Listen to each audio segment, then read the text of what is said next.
Hello guys, welcome to my channel Magical Studies. So now this is the second part of the chapter and we will start with the topic structure of the atmosphere.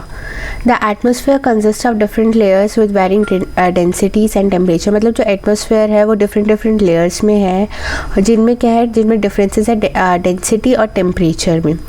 जो density है वो highest होती है near the surface में, मतलब higher density होती है और ये ना density कम होती रहती है जैसे कि हम हाइट पे जाता है, जब हम ऑल्टीट्यूड यानी हाइट पे जाते हैं तब ये कम होती रहती है. The column of atmosphere is divided into 5 different layers depending upon the temperature condition. मतलब जो कॉलम है एटमॉस्फेयर का, मतलब जो लेयर्स है डिफरेंट, जैसे कि troposphere, stratosphere, mesosphere, thermosphere and exosphere, जो ये लेयर्स है ये कॉलम में ऐसे होती है वर्टिकल कॉलम में. The column of atmosphere is divided into 5 different layers. तो ये 5 डिफरेंट लेयर्स हो गई इनकी, जो भी मैंने नाम बताए. और जो डिफरेंट लेयर है ये डिपेंड करती है टेम्परेचर कंडीशन पे. Okay, now the troposphere is the lower most layer of the atmosphere. जो ट्रोपोस्फेयर है ये लोअर मोस्ट लेयर है एटमॉस्फेयर की, सबसे नीचे आती है ये layer troposphere. And the height is 13 kilometer and extend roughly to an height of 8 kilometer near the poles and about 18 kilometer at the equator. मतलब जो height है इसकी, एवरेज हाइट है इस लेयर की ट्रोपोस्फेयर की 13 किलोमीटर और 8 किलोमीटर है ये पोल्स के पास और 18 किलोमीटर है near the equator. Thickness of troposphere is greatest at the equator because heat is transported to the great heights by strong conventional currents.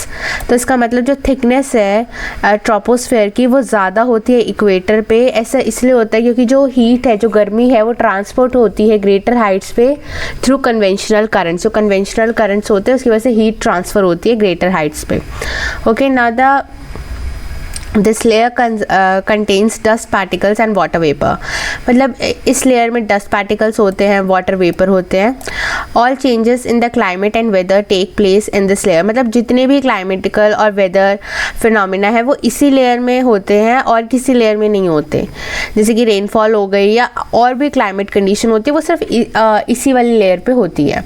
The temperature in this layer decreases at the rate of 1 degree Celsius from every 165 metre of height. मतलब जो temperature है इस layer में वो decrease होता है, वो कम होता है एट द रेट. कौन सी रेट पे? मतलब 1 डिग्री सेल्सियस पे 1 डिग्री सेल्सियस कम होएगा टेम्परेचर जब हम हाइट पे जाएंगे. 165 मीटर ऑफ हाइट पे 1 डिग्री कम होएगा और ऐसे जब हम आगे जाएंगे तब दूसरा डिग्री कम होएगा जब हम 165 और ऊपर जाएंगे. तो ऐसे कम होता रहता है temperature. And this is the most important layer for all the biological activities. Okay, because सारे वेदर फिनोमिना इधर ही होते हैं, तो ये बायोलॉजिकल एक्टिविटी के अकॉर्डिंग अगर हम इसको देखें तो बहुत इंपॉर्टेंट लेयर बन जाती है. The zone separating the troposphere from the stratosphere. मतलब ट्रोपोस्फेयर के बाद ही ये स्ट्रेटोस्फेयर आता है. तो मतलब जो लेयर इनको मतलब डिवाइड करती है या सेपरेट करती है वो होती है ट्रोपोपोज.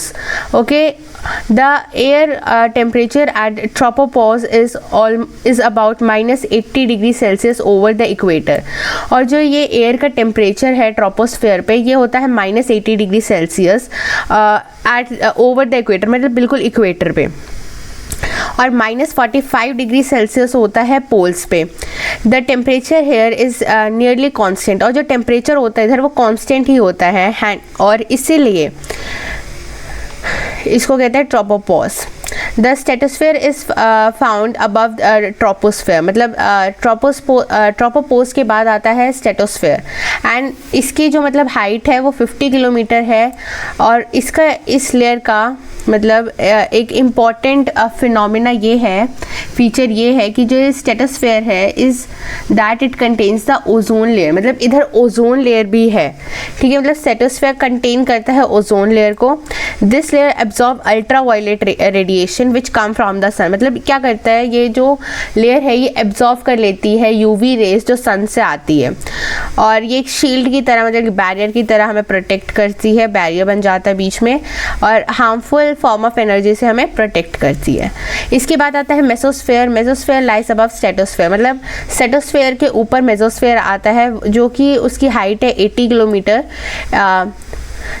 In this layer, once again, temperature start decreasing with the increasing in altitude and reach up to -100 degrees Celsius at the height of 80 kilometre. मतलब जो ये लेयर है, इधर क्या होता है, जो टेम्परेचर है वो क्या होता है, डिक्रीज करना शुरू हो जाता है, मतलब कम होना शुरू हो जाता है अगर हम हाइट पे जाते हैं। ऑल्टीट्यूड यानी जब हम हाइट पे जाते हैं। और कहाँ कितना पहुँच जाता है इसका टेम्परेचर डिक्रीज़ होते हुए, -100 डिग्री सेल्सियस हो जाता है इसका टेम्परेचर डिक्रीज़ होते हुए जब हम 80 किलोमीटर तक की हाइट पे जाते हैं। Now the upper limit of mesosphere, अगर हम मेसोस्फेयर की अपर लिमिट की बात करें, मतलब इसका टॉप मोस्ट पॉइंट, तो वो क्या है, मेसोस्पोज है। ओके, नाउ द आइनोस्फेयर, जो आइनोस्फेयर है वो दूसरी लेयर है। तो ionosphere is located between 80 and 400 kilometre, मतलब इसके बीच में क्या है, आइनोस्फेयर आता है, लोकेट होता है इधर। ये जो मेसोस्फेयर से मेसोस्फेयर के बाद आता है ये ionosphere. Okay, now it contains electrically charge particle known as ion. और मतलब इस लेयर में क्या है, इलेक्ट्रिकली चार्ज पार्टिकल्स होते हैं जिनको हम आयंस कहते हैं। और इसीलिए इन्हीं आयंस की वजह से presence of because there is a presence of these ion, that's why we call it ionosphere. Radio waves transmitted from the earth are reflected back to the earth by this layer. मतलब जो radio waves आती है, जो मतलब हम अर्थ से space में भेजते हैं रेडियो वेव्स, उससे क्या होता है ना, उससे क्या होता है, ये इसी लेयर में रिफ्लेक्ट होती है, जाती है इस लेयर में, फिर रिफ्लेक्ट बैक होके अर्थ पे आ जाती है। The temperature here starts increasing with height, मतलब जो टेम्परेचर है उसका वो क्या करना, वो स्टार्ट हो जाता है, बढ़ना शुरू हो जाता है। ठीक है, the upper most layer of the atmosphere above the जो इससे ऊपर वाली लेयर है उसको कहते हैं हम थर्मोस्फेयर, जो मेसोस्फेयर के बाद आती है, and is also known as exosphere, और इसको हम एक्सोस्फेयर भी कहते हैं। सो फर्स्ट लेयर जो होती है वो ट्रोपोस्फेयर है, फिर उसका टॉप मोस्ट साइड ट्रोपोपोज आ जाता है, फिर स्टेटोस्फेयर, फिर stratopause, mesosphere, mesopause and thermosphere and exosphere. Now अब क्या है, जो नेक्स्ट लेयर है, this is the highest layer, मतलब सबसे मतलब जो ऊपर है वो हाईएस्ट लेयर, वो क्या है, एक्सोस्फेयर है। But very little is known about it, पर इसके बारे में ना हमें बहुत कम पता है। Whatever contents are there, these are extremely rarefied in this layer. मतलब वैसे तो सबसे हाईएस्ट लेयर है, लेकिन इसके बारे में हमें बहुत कम इंफॉर्मेशन है कि इस लेयर में क्या है, कि किस किस से कंसंट्रेशन है, कौन सी गैसेस है, इसके बारे में बहुत कम पता है। मतलब and it gradually merges with the outer space, और इस लेयर के बाद क्या जाता है, स्पेस आ जाता है। Also all layers of atmosphere must be exercise influence on us, मतलब हर एक जो लेयर है एटमॉस्फेयर की, मतलब उसका बहुत ज़्यादा वर्क है, इन्फ्लुएंस है। लेकिन जो जोग्राफर्स है वो ज़्यादा कंसर्न है फर्स्ट 2 लेयर्स को लेके एटमॉस्फेयर की, जो कि क्या है, मतलब सारी लेयर्स ये वाली बहुत इंपॉर्टेंट है, बट जो ट्रोपोस्फेयर है और स्ट्रेटोस्फेयर है, इसको लेके जो जोग्राफर्स है वो ज़्यादा कंसर्न है, इसलिए इसके बारे में ज़्यादा स्टडी होती है। Elements of weather and climate, अब एलिमेंट्स क्या है, वेदर के और क्लाइमेट के। The main element of atmosphere which are subject to change and which influence human life on earth are temperature। तो ये elements है, जैसे temperature हो गया, pressure हो गया, wind हो गई, humidity, clouds and precipitation। ये क्या है, elements है weather और climate के। These elements have been dealt in detail in the chapter 8, 9, 10, और मतलब इन elements के बारे में हम 8, 9 और 10 chapter में पढ़ेंगे।